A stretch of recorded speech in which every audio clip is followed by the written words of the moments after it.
ৰূপহীহাটৰ কাৱৈমাৰী আৰক্ষী চকীৰ ভাৰপ্ৰাপ্ত বিষয়া হাইদৰ হুছেইনক আটক আছামিক নিৰ্মমভাৱে প্ৰসাৰ কৰি মূৰ ফালি দিয়াৰ অপৰাধত আটক আইচি হাইদৰ হুছেইন 3 মাহ পূৰ্বে কাৱৈমাৰী আৰক্ষী চকীত ভাৰপ্ৰাপ্ত বিষয়া হিচাপে যোগদান কৰিছিল হাইদৰ হুছেইনে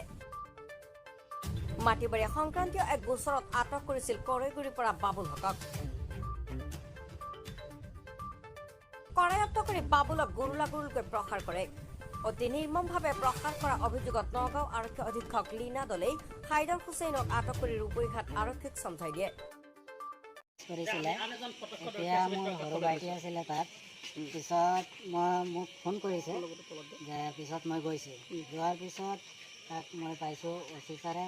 তাক এৰেষ্ট কৰিব গৈছে পিছত এৰেষ্ট কৰাৰ সময়ত সি অকণমান হুলস্থুল কৰিছে হুলস্থুল কৰাৰ পিছত এই মূৰত এইখিনিত আপোনাৰ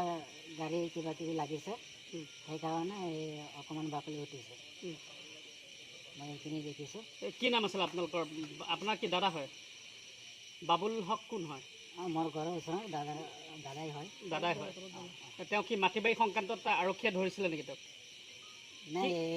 যিটো আছামী কেছ দিছে এইটো মাটিৰ নহয় মোবাইলৰ কিবা মাৰপিট কৰি মোবাইল ৰাখি দিছে তাৰপিছত আৰক্ষীয়ে মাৰপিট কৰিছে বুলি কৈছে নাই আৰক্ষী মাৰপিট কৰা নাই কিন্তু মই যিখিনি দেখিছোঁ এই গাড়ীত লাগিছে মূৰত যিখিনি দাগ হৈছে এইটো গাড়ীত লাগিছে মূৰত লাগিছে এতিয়া ক'ত আছে তেওঁ এতিয়া তেওঁ ঘৰত আছিলে আৰু আই চি গৰাকীটো